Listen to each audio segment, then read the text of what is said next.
So we're in chapter 10, verse 26, and we are continuing with the theme of Krishna mentioning a spark of his splendor. And we will see how little things that Krishna is mentioning as being the best in all these categories allows us. The purpose of this is to remember Krishna. When we see a banyan tree, Krishna, he says, "On the tree is a banyan tree. Of this I am that. Of this I am that." So that way, everything should remind us of Krishna. This is our toolbox for remembering Krishna. Because as we know, the secret to success in Krishna consciousness is always remember Krishna, never forget him. Manmana bhava mad bhakta, right? Always remembering Krishna in your heart. Okay, 10:26. Somebody wants to read? Hare Krishna, Prabhuji. You're back. Yes, please. Hare text chapter 10, text 26. Ashwatah sarva vrikshanam devarshinam cha naradaha gandharvanam chitraradah siddhanam kapilo mune. Of all trees I am the banyan tree, and of the sages among the demigods I am Narada. Of the Gandharvas I am Chitraratha, and among perfected beings I am the sage Kapila. Thank you, Mataji. Hare Krishna. Hare Krishna. So, among the trees, there are certain sacred trees in our Vedic system, and banyan tree happens to be one of those trees. But one of the specialties about banyan tree is that it lives for a very long time. In Calcutta, we have a botanical garden. When I was a kid, I was taken there and I was told apparently the oldest banyan tree in Asia is apparently at this Calcutta's botanical park. And I remember seeing, I couldn't understand where the tree was because everywhere you look, it's a tree. Because all these little things that hang from the banyan tree, they became intertwined and became trees of themselves, but it's actually one tree that looks like a whole forest. So banyan trees are deeply rooted. They have a whole ecosystem they create, which allows them to live very long. It's very strong. It gives shade to all living beings. So Krishna is saying, of the trees, he's mentioning himself that I'm the banyan tree. Of the sages among the demigods, I'm Narada.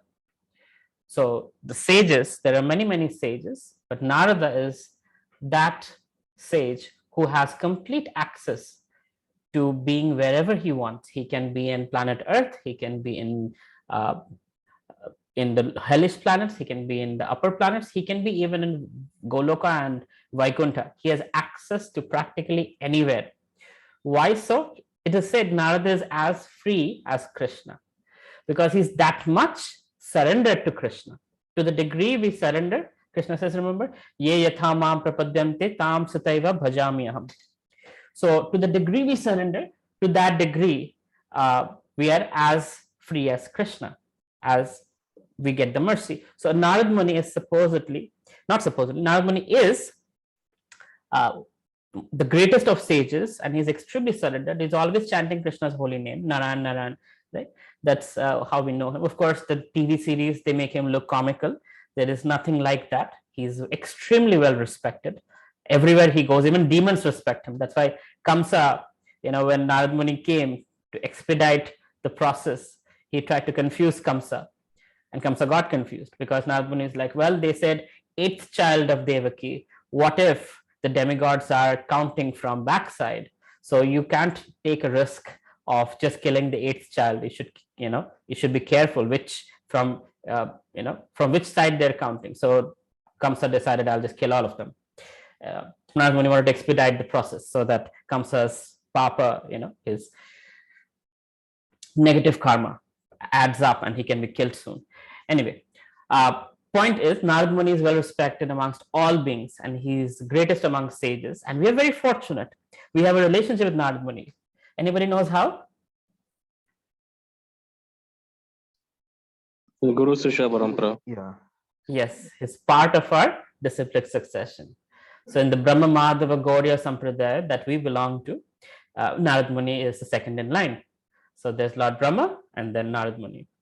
So we are very fortunate that not only he is best among the sages, Krishna is mentioning the Bhagavad Gita, and we are fortunate to have him in our disciplic succession. We can glorify Narad Muni a little bit longer, maybe, if you allow me. So just so, tidbits, right? Vyasadeva, when he had compiled the entire Vedic literature, and he was feeling that, okay, I've done a splendid job of, there's a massive Herculean task to be able to compile this massive body of knowledge into written texts, and not just written text, but also organized in very, very wonderful ways, itihasas, aranyaka, shruti, smriti, all kinds of different ways. So but all that work, and he's feeling unsatisfied within, I don't know if it happened to you guys, but sometimes, earlier it used to happen to me. I would see a lot of success, but then there is a sense of like, not sure, something is missing, right? And then missing part was Krishna, of course. Now I know. So Vyasadeva was having that aspect, like missing, something is missing. And that's when Narad Muni, Vyasadev's guru, he came, and Narad Muni said, what have you done? All this work you've done, it's all useless. You've directed humanity in the wrong direction, right? All these flowery language of the Vedas, what are they going to do? Do tapasyas and yagyas and sacrifices and this mantra and that mantra, this for sense gratification, this for marriage, this for having kids, this for conquering wealth, this for this for that, all that. And they're going to be stuck in this material world. What have you done, Vyasa? What uses your great works? Imagine you working hard to get this PhD degree, right? Do all these theses, 7-8 years, you're working, toiling hard, and then finally somebody says, what nonsense, what have you done? This is useless work. So Kharagpur did that to Vyasadeva. Vyasadeva says, my dear Guru, please tell me, what is it that I can do? What would make me satisfied? What would add to this Vedic literature that would be beneficial to humanity? Then Narad said that this is the time that you give a literature that is 100% unalloyed devotional service, 100% bhakti literature, glorifying, unabashed glorification of the Supreme Personality of Godhead, Govinda, Krishna, right?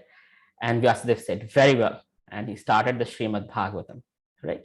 Now, if you see the Srimad Bhagavatam, at the very beginning, it is said that Srimad Bhagavatam, as Vyasadeva is starting Om Namo Bhagavate Vasudeva and whatnot, then he says Galitam Phalam. This says of the banyan tree, or not banyan tree, of the tree of the Vedic literature, I'm sorry, the tree of the Vedic literature, the ripened fruit of that Vedic literature is this Srimad Bhagavatam. Now, from a seed, from a sapling to a matured, tree, the ultimate fruit, ultimate, I guess, essence of the tree is its fruits, right? The flowers, fruits. So Galitam Phalam means the ripened fruit. That's the ultimate outcome of the tree. So Vyasadeva is mentioning that of the all bodies of knowledge, after full realization, after full understanding, and the ultimate essence of all Vedic knowledge is being given in the form of Srimad Bhagavatam by Vyasadeva. And we have that today thanks to Narad Muni, who inspired Vyasadeva to write or compile the Srimad Bhagavatam, which is unabashed explanation and glorification of the Supreme Personality of Godhead. Krishna is very humble. In 700 verses, he finished the Bhagavad Gita because he's talking about principles. But Vyasadeva or Shukadeva Goswami took 18,000 verses to glorify the Supreme Personality of Godhead. I mean, you guys can see that's my Bhagavatam shelf, over there. All these books, so many volumes, 18,000 verses to glorify or to explain who is the Supreme Personality of Godhead, right?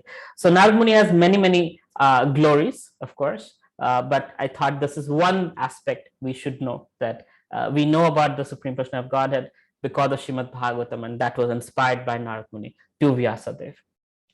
Yes, Janak Prabhu?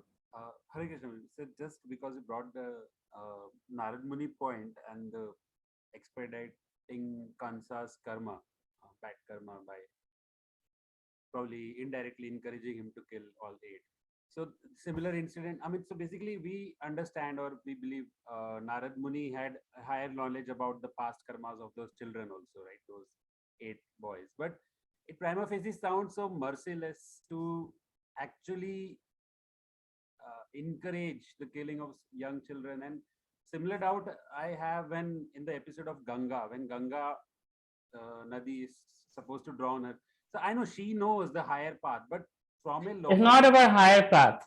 These are demigods that were cursed. right?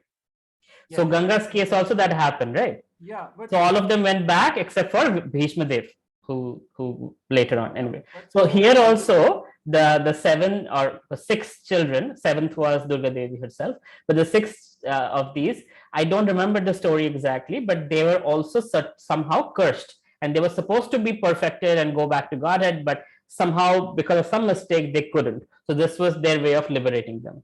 So rather than suffering through a full life, of course, this is not validation for killing somebody, like, oh sorry, why would you suffer for a whole 50 years or 60 years of your life, let me just kill you right away. That's not the case here, but it is also a curse that had to be fructified, and if Kamsa didn't kill, that curse wouldn't activate. So there are a lot of layers behind the actions of a pure devotee.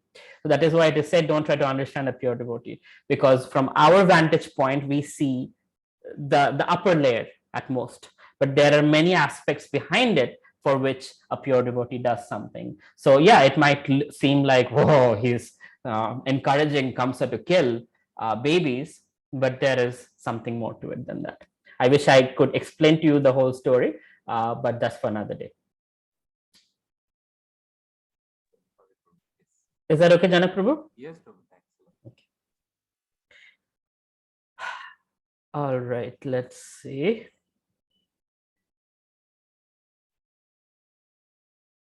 Okay. Of the trees and banyan tree, of the sages on the of the sages among the demigods, of Narada, of the Gandharvas, I am Chitraratha.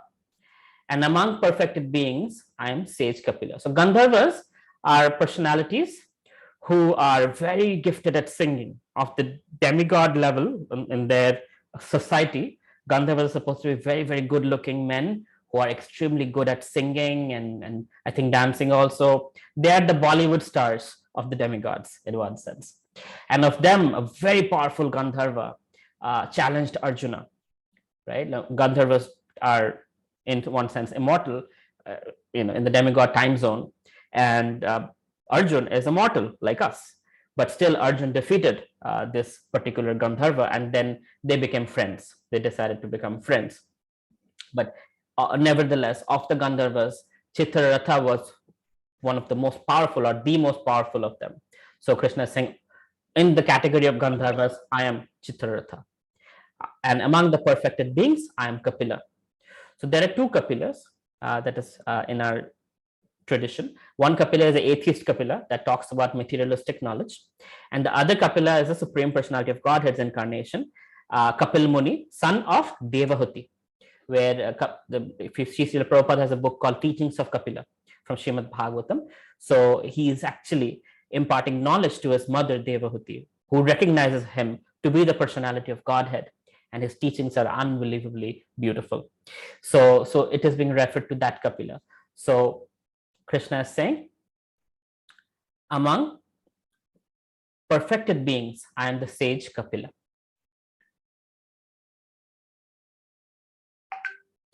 27, somebody wants to read? Hare Krishna Prabhuji. Text 27. Uchai Shravasam Aswanam Vidhimam Amruthodbhavam Airavatam Gajendranam Naranam Cha Naradipam. Of horses know me to be Uchai Shrava, produced during the churning of the ocean for nectar. Of lordly elephants I am Airavata, and among men I am the monarch. Okay. Hare Krishna. Thank you. Of horses, so the devotee demigods and the demon asuras once took part in churning the sea, the milk ocean. From this churning, nectar and poison were produced, and Lord Shiva drank the poison. From, this is the same milk ocean where Shira Dakshai Vishnu is lying down. So that milk ocean was churned and came out all these wonderful things, as well as poison that was accepted by Lord Shiva in his throat. From the nectar were produced many entities, of which was a horse named Uchchesh Shrava.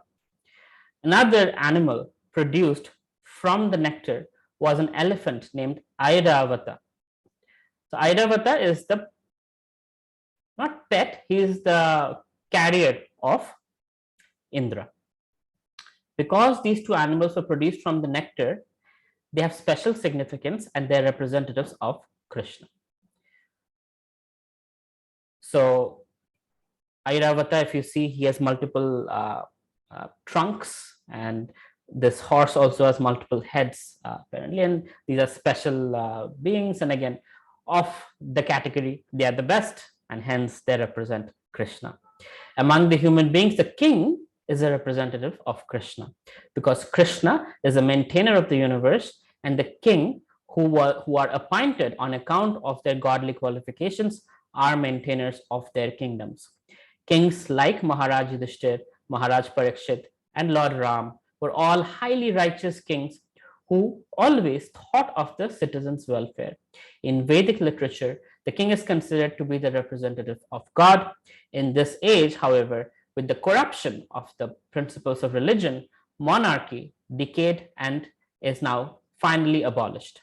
It is to be understood that in the past, however, people were more happy under righteous kings. So today we have democracy, which has its ups and downs. But during the Vedic period, a king was selected or elected by the existing king or a ministers, group of ministers or the brahmanas who were advising the king. And that person would lead, and they were trained from birth to have certain godly qualities and leadership qualities, and they would represent the personality of Godhead. Now, just like Guru, so we should understand a leader in any aspect, in a lot of ways, does represent God. So Guru, just like he represents God in our lives, that doesn't mean Guru is God, but it is said the Guru is the external manifestation of Paramatma, right? So we have great reverence for the Guru, and we offer him the same respect we would offer the Supreme Personality of Godhead. So similarly, I just want to make sure, am I audible? Yes, Prabhu. Yeah, Prabhuji. Okay, all right. Because I'm using a different mic, I just want to make sure that there's no changes. Okay. So if you look at it, so we worship our Guru, we give him the respect, because he represents God. Even if you see, I'll give a silly example. I had this realization. I was saying Shishikishore Kishore, and there was this Mataji on the altar who was cleaning the altar, right, with a broom. And that broom is to be kept in the pujari room, which I used to be often because I was an assistant pujari, one of my services. So I remember how much reverence we all had for that broom, because the broom goes on the altar. So unless we wear absolutely clean clothes, we have taken a bath and whatnot, we cannot touch that jharu. It's a jharu, but it becomes special. Why? Because the jharu is for the altar.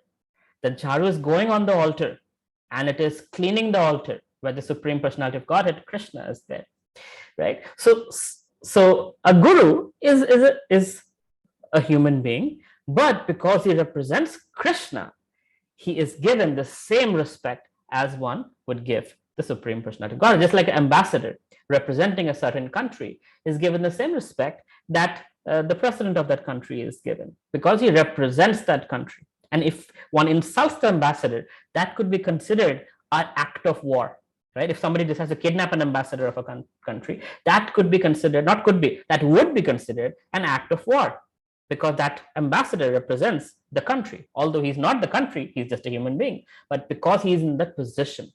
So similarly, the king by dint of his karma, is in that position of being the ruler, being the leader.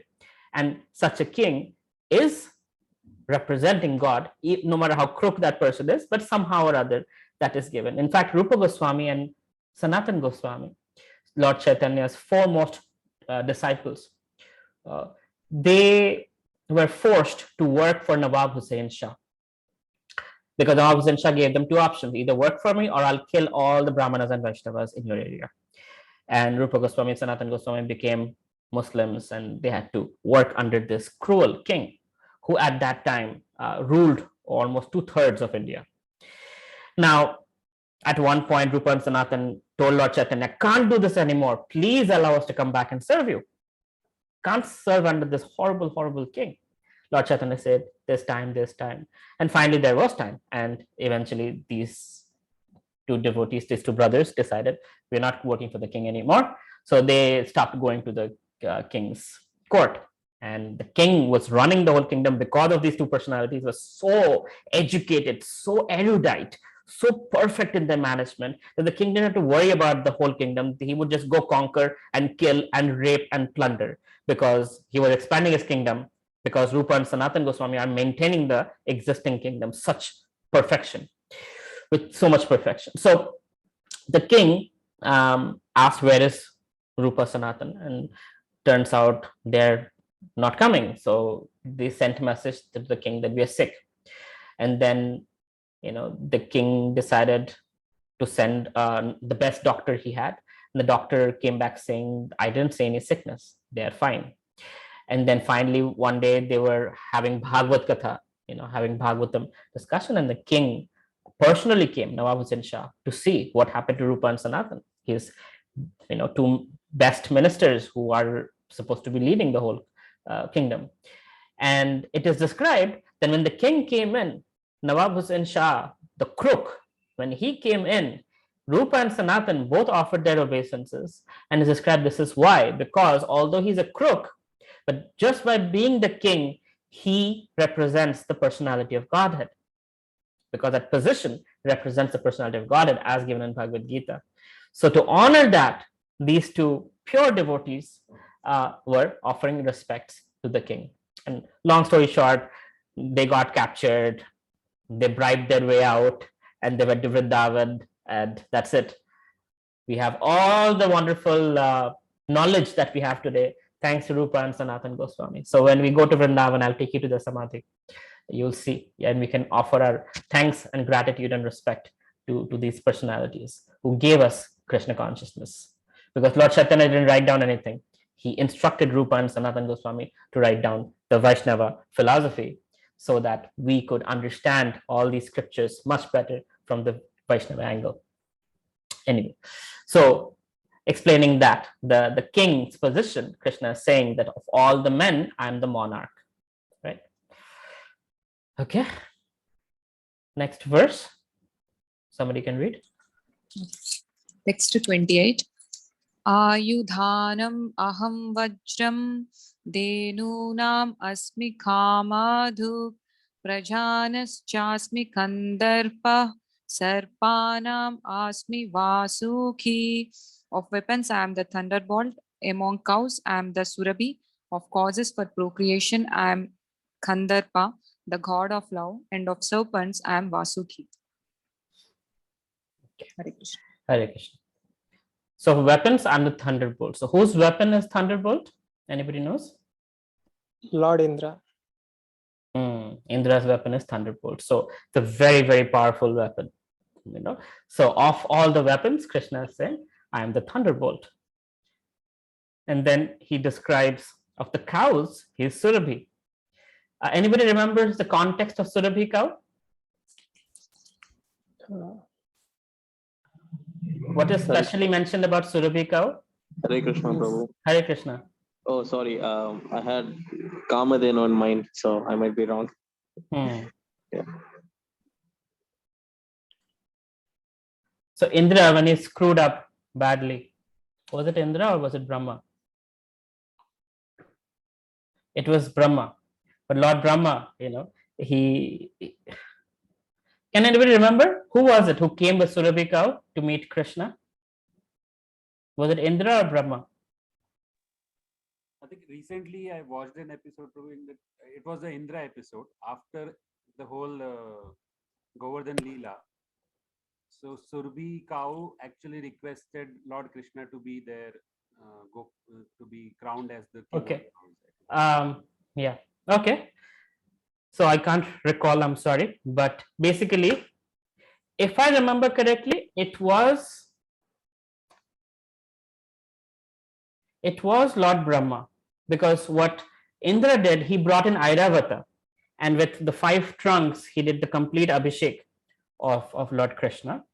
But Lord Brahma came with Surabhi, if I can remember correctly. Maybe I'm wrong, maybe it is Indra. But anyway, regardless, Surabhi is very dear to Krishna, and it's a very powerful cow. It's a celestial cow.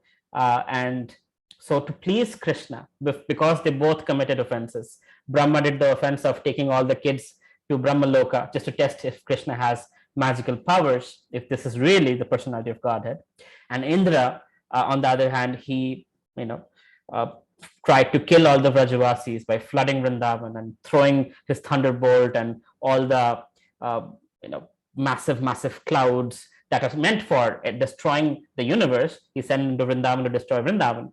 So both of them came apologizing to Krishna after being defeated, and one of them brought Surabhi cow. So Surabhi cow is supposed to be a very special cow, and Krishna saying, of all the cows, I am Surabhi. Of causes of procreation, I'm Kandarpa. Kandarpa is, who knows who's Kandarpa? Kandarpa Kotika Mane Vishesha Shobham Govindamadi Purusham Tamaham Bhajam. So Kandarpa is supposed to be Kamdev. He is the Cupid. So he is the one who puts desires of lust in everybody's heart. Somehow the Western world also have the same concept of Cupid, right? So Krishna is saying, of create, even in that, Krishna is saying that of causes of procreation, I am Kandarpa. Kandarpa is the sex desire for presenting good sons. Therefore, Kandarpa is a representative of Krishna. Sometimes sex is engaged in only for sense gratification, but such sex does not represent Krishna. But sex for the generation of good children is called Kandarpa and represents Krishna. So Kandarpa, so in Brahma Samhita, here it is given Kandarpa as the tendency, but in Brahma Samhita it is given Kandarpa Koti. So Koti Kandarpa, like millions of Kamdevs or Cupids from all the different universes. Our universe has one Kamdev, but there are millions of universes. So one time Kamdev was trying to attract Krishna when he was meditating in Naranarayan form. So at that time, Krishna just wanted to show him his splendor. So he decided to showcase that millions and millions and millions of Kamdev were coming attracted by Krishna's beauty. So from there, Krishna got the name Madana Mohana, because another name of Kamdev is Madana. And Krishna's name is Madana Mohana, one who attracts the Kamdev. And Radharani's name is Madana Mohana Mohini, one who attracts the Cupids. So Krishna is so attractive that the personality who's in charge of all attraction, that those personalities are attracted by Krishna. Such a nice way to glorify the Lord. So, I am of the cause of procreation, I am Kandarpa, the god of love. Krishna says, I'm the god of love. Okay. And among serpents, I am Vasuki. Anybody knows about Vasuki?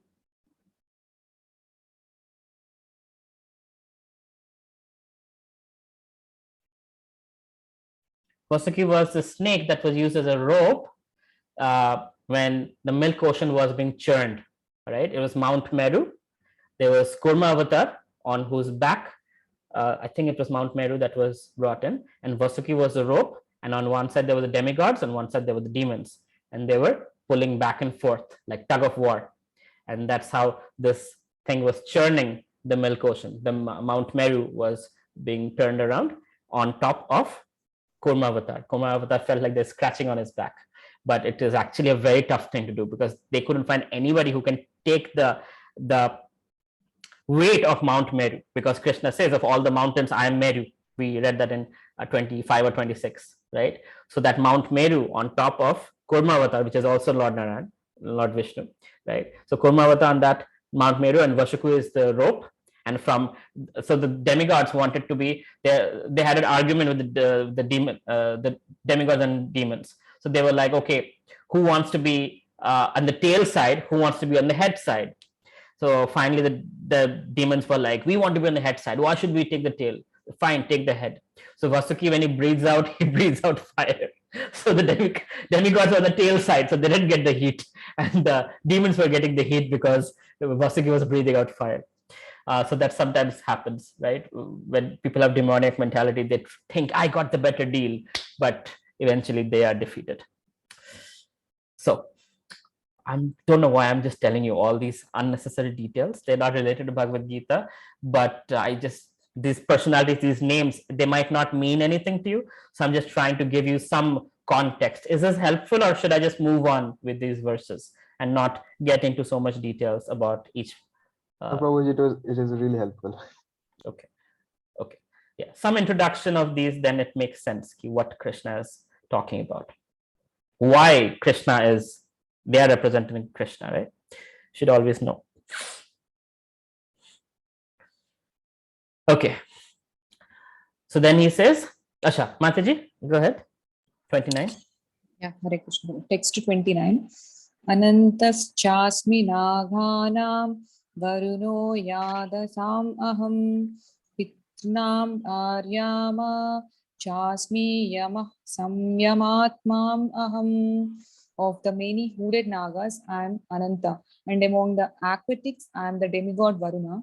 Of departed ancestors, I am Aryama, and among the dispensers of law, I am Yama, the Lord of Death. Hare Krishna. Hare Krishna. Okay. So of the many hooded nagas, he is Ananta. Ananta is Ananta Sesh. On, you see Lord Narayan lying down, and there is Ananta Sesh on his back. On Narsinghadev, you see Ananta Sesh. So this is Lord Balaram actually. And he is always there. Wherever there's Krishna, somehow you will find Lord Balaram in some form, right? So here, Krishna is describing of the many hooded serpents, he is represented by Ananta Sesh. And among the aquatics, I am demigod Varuna. Of departed ancestors, I'm Aryama. Okay, let's see. They both represent. There is also the planet of Pita's ancestors presided over by Aryama, who represents Krishna. Sorry, I don't know much about Aryama. And among the dispensers of law, I am Yama, the Lord of Death.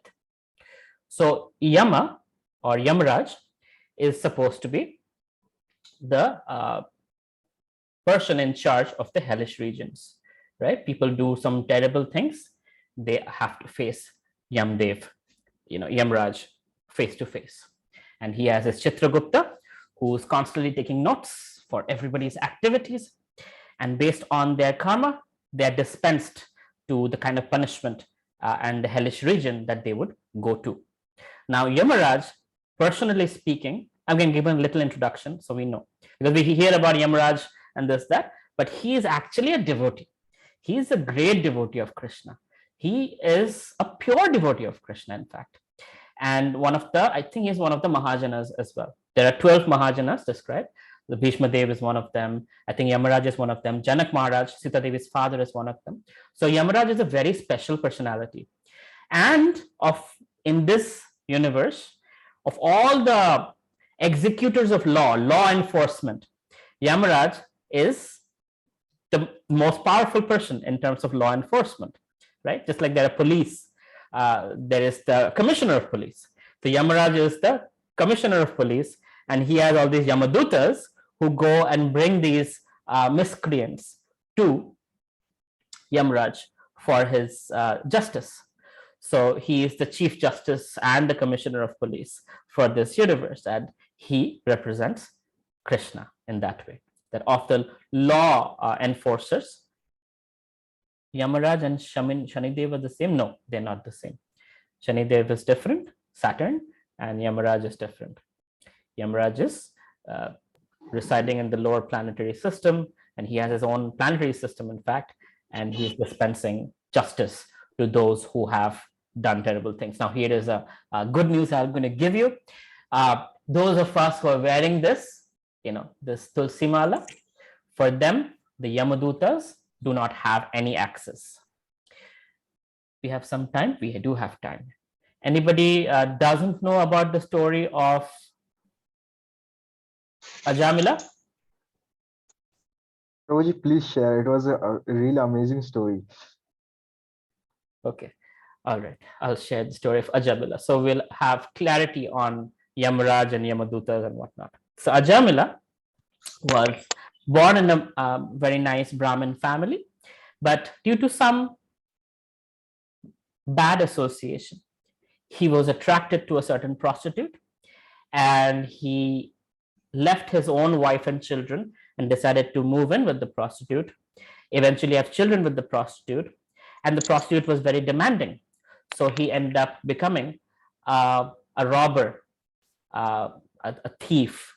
Just to please the prostitute, he had to get lots of gifts and riches and whatnot, and he couldn't do it by being a simple Brahmana. So he had to become a robber, and he lived a very criminal life in one sense, right?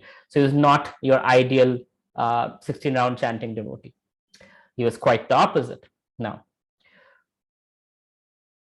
because he had the samskara of growing up as a Brahmin in a Brahmin family and Vaishnavism and,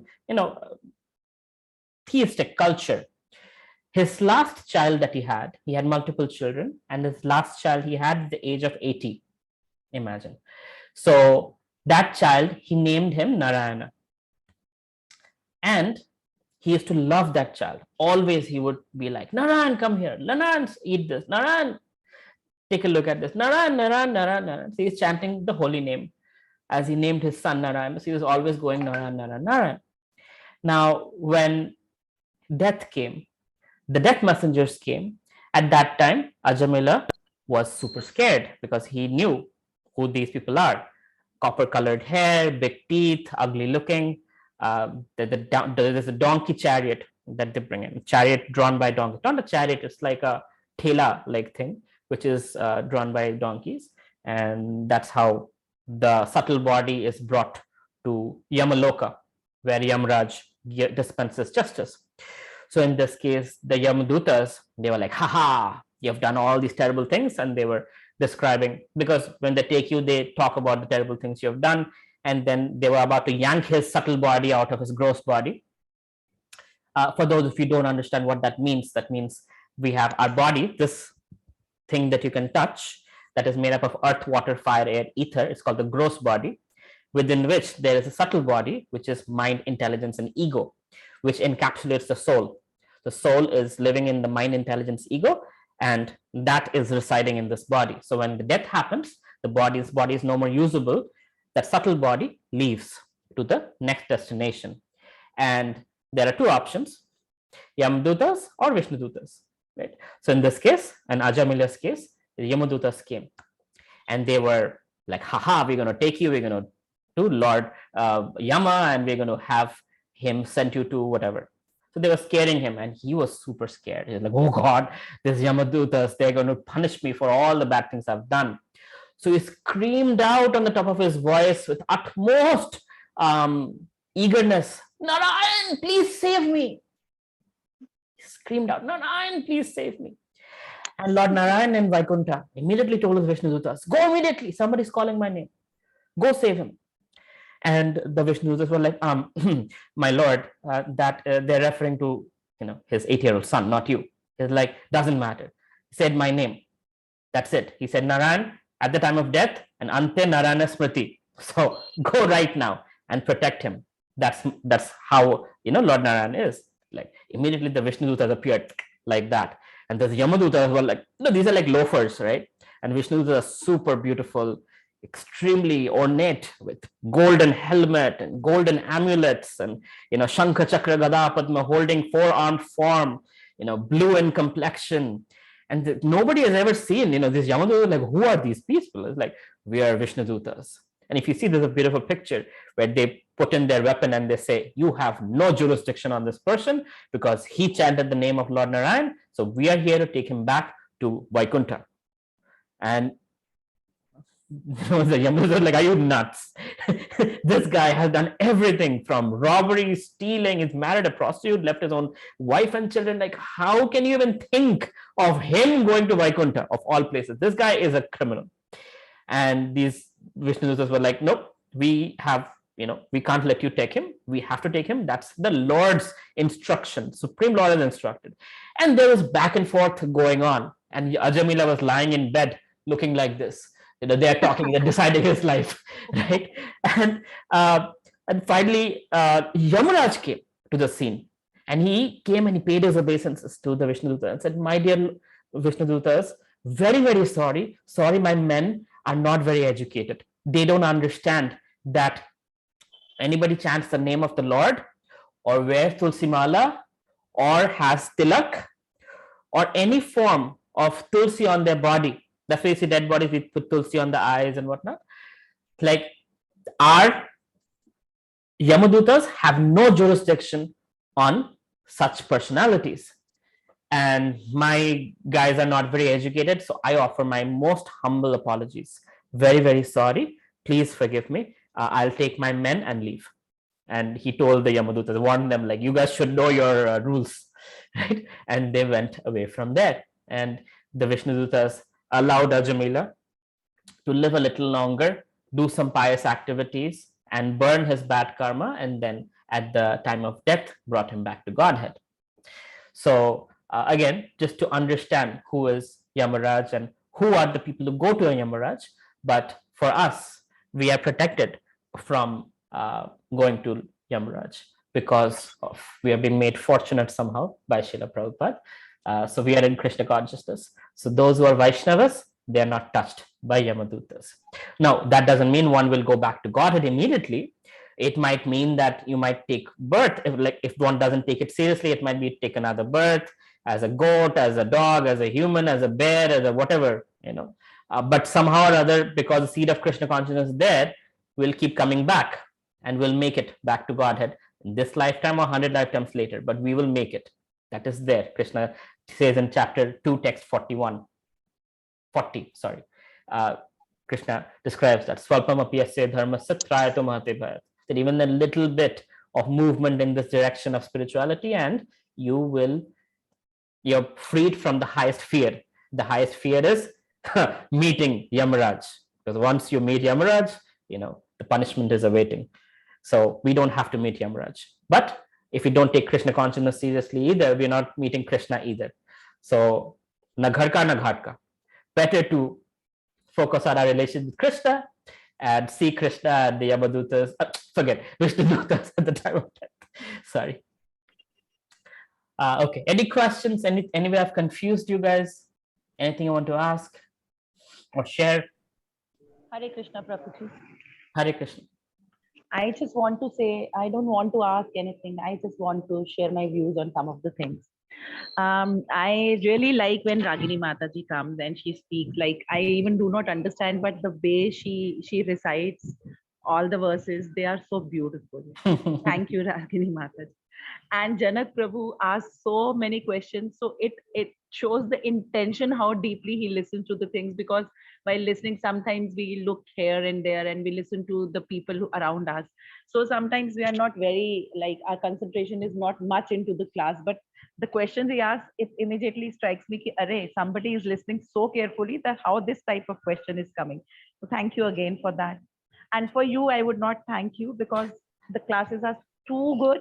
And like, you are a mentor to me. Even I'm quite older than you, but still there's a lot of learning. Not like to thank because I want to be indebted, and they are so beautiful. Thank you so much. I'm your servant, Mataji. I'm not your mentor, I'm your servant. Thank you very much for the kind appreciation and for all of the devotees you mentioned. Thank you. Okay. Anybody else wants to ask or share or anything?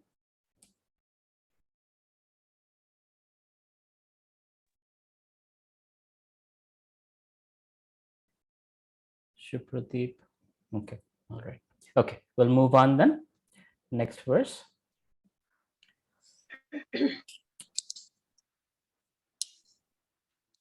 10:30. Text 30. Prahladaschasmi daityanam kalayatam maham mrughanam cha mrugendroham vainatesyascha prakshinam. Among the Daitya demons, I am the devoted Prahlada. Among subduers, I am time. Among beasts, I am the lion. And among birds, I am Garuda. Hare Krishna. Thank you very much. So among the Daityas, so Prahlad, although born in a demoniac family, he is the best of devotees. So good that Lord Chaitanya, whenever he would have some time, he would ask his disciples, Ramananda Rai and others, to narrate the pastimes of Prahlad Maharaj and Dhruva Maharaj. So Prahlad is an exceptional personality, and of course, we all know him. He is the son of Hiranyakashipu, born amongst the worst of demons.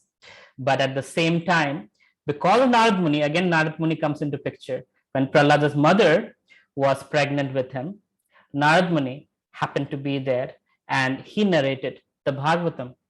And Prahlad's mother heard that, but she was not very interested. But Prahlad, as a baby in the womb, as a fetus in the womb, he heard and he became Krishna conscious in the womb itself, just because he was hearing Krishna Katha from a pure devotee.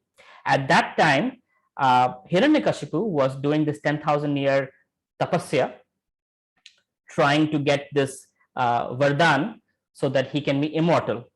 And then when he couldn't be immortal, he decided, okay, I cannot be killed on ground, on the sky. I cannot be killed during day or night. I cannot be killed by a man or an animal. I cannot be killed by weapons. So, he decided, I tricked Lord Brahma and I am immortal now. So he did become the most powerful person, and the demigods were his servants. But eventually Narasimhadev came, killed him, ripped him apart rather, with his nails, no weapons, his own nails, not on the ground or on the sky, but on his lap, not during day or night, during dusk. So he fulfilled all the criteria and still killed Hiranyakashipu. But Prahlad, although an abused child, right? We know about child abuse is a big deal today. And the first case of child abuse was Prahlad Maharaj. But yet, being tortured by his own father who wanted to kill him, he was constantly Krishna conscious, as if nothing had happened. He was thrown from the mountain, he was chilled out. He was thrown into the pit of snakes. He saw, oh, this is my uncle, Balaram, Anantasesh, right? So anywhere he looked, he was always stress-free because he just saw Krishna everywhere. He was Krishna conscious. So he was so chilled out that his father was like, my God, I am stressed out trying to kill you, being the most powerful person in this universe, and you being my son of all people, a 5-year-old boy who, for me, it's nothing. I mean, demigods are working for me, right? And you are fearless of me? Like, you're totally nonchalant? Like, what's going on here? Oh, my father, best of the demons. Your power and my power comes from the same source, Lord Narayan. Oh, I could hear this. Lord Narayan, how can you say that? I'm telling everyone to worship me. And his own son won't worship him, right? And that's Prahlad Maharaj. He's so untouched by anything because he's always remembering Krishna. Manmana Bhavamad Bhakto that we heard, the last verse of chapter 9, Prahlad Maharaj embodies that. He's always thinking of Krishna. He's seeing Krishna everywhere. So when Hiranyakashipu says, is your Narayan here? Oh, yes, he's here. He's everywhere. Where? Is he in this pillar? Oh, yes, he is in that pillar. And then he kicks and comes out here, and comes out Narasimhadev and destroys him. So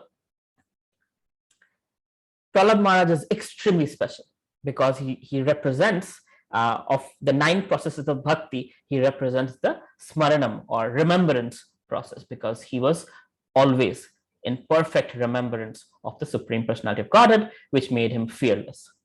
So I am of the Daityas, I am the devoted Prahlad.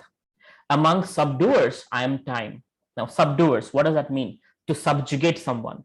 Somebody might be very, very powerful, very, very wealthy, very, very beautiful, and they think, I have everything. Everybody's under my control.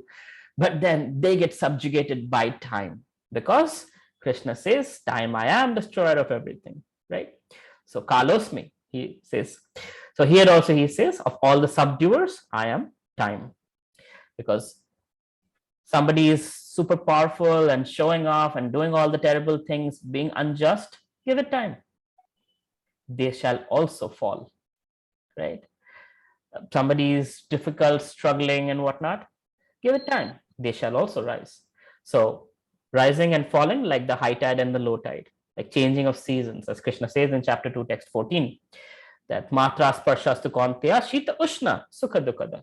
So sukha dukkha, happiness, distress, is like shita ushna, heat, like warm months, and cold months, summer and winter. So like understanding that, we can understand that time has a very important role to play. And of all things, although we cannot perceive time a lot of times, time is a silent killer, and it is a subduer of all. Among beasts, I'm the lion. Among birds, I'm Garuda. So let's see the purport. Ditya and Aditya are two sisters. Sorry, someone else to say something? Ditya and Aditya are two sisters. The sons of Aditi are called Adityas, and sons of Diti are called Daityas. So all the Adityas are devotees of the Lord. This is demigods. And the Daityas are atheistic. If we had more time, I would tell you a little bit story here. But although Prahlad was born in the family of Daityas, he was a great devotee from his childhood. Because of his devotional service and godly nature, he is considered to be a representative of Krishna. There are many subduing principles, but time wears down all things in the material universe, and so represents Krishna. Of the many animals, the lion is the most powerful and ferocious, and of millions of varieties of birds, Garuda, the bearer of Lord Vishnu, is the greatest. Garuda can travel interspace, inter-universe, and all the way to Vrindavan Dham or Vaikuntha Dham. So Garuda is the most powerful, and he represents Lord Narayan. Now, I want to talk a little bit about our about time.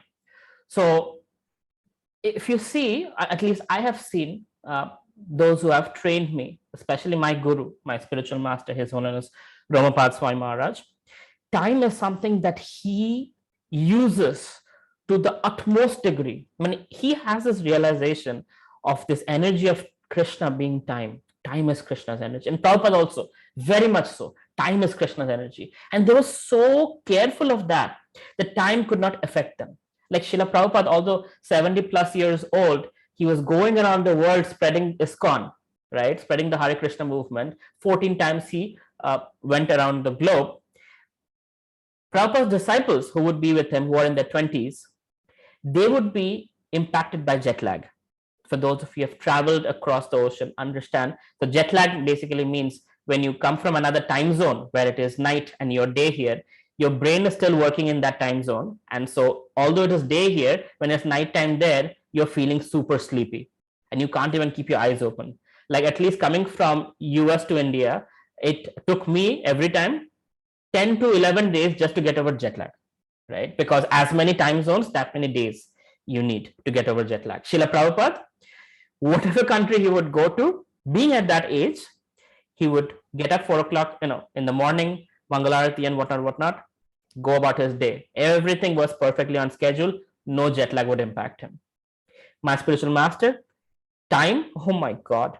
He gets off the airport as he is waiting for his luggage to arrive. He puts one foot up, laptop on, and he starts doing his services, responding to disciples, doing his GBC service and whatnot, right? I have had the great fortune of picking him from the airport and driving him to places, and every time, every moment he gets, he uses it in service to God, right? And sleeps exactly 6 hours. If when we would see his light go off and then his light go on, if you can time your watch according to how he the number of hours he sleeps. It's that precise. So that sets a great example for us to honor time, being Krishna's energy, and use it 100% to its utilization. Just imagine how much time we waste on various things that have absolutely no value, right? But if we were to use time, the 24 hours can do so much more for us. Every CEO, if you see, one of the questions that asks is, what is your schedule like? When do you wake up in the morning? And how you utilize time? Because everybody has 24 hours in a day. Somebody is making massive impact on society and humanity, and some people are not even making an impact on a mosquito. So what's the difference? It's how one utilizes those 24 hours, right? And as one becomes a devotee, one needs less and less time for sleeping, eating, mating, defending, right? Just like the word Gudakesha is being used for Arjuna in Bhagavad Gita. So Gudakesha means one who has overcome sleep. So of course he slept, but he's not overpowered by sleep. Some of us might be sleeping like, oh, when I'm sleeping, I can't, I need to sleep. But this is, oh, I have to sleep for 10 hours, 9 hours, 8 hours. The Prabhupada would sleep only 2 hours a day. My spiritual master sleeps 6 hours a day. So like that, yogis, great personalities, can actually reduce sleep by the dint of their devotional service and their purity. And of course, the diet and everything else. So when you have a sattvic diet, your body doesn't require so much sleep because it's easy to digest the food that you're having. So Krishna consciousness is beneficial from all angles. The whole lifestyle, it's not just the philosophy and the spirituality, it is also the lifestyle, the amount of sleep, the amount of work, the amount of food, what we eat, what we hear, what we see, how we deal with each other. All of that is so pakka, so amazing that it just makes life beautiful from all angles. With this in mind, I'll end today's Bhagavad Gita Philosophy Friday. Srila Prabhupada ki jai, Srimad Bhagavad Gita ki jai. Thank you very much and have a good night. Hare Krishna. Hare Krishna.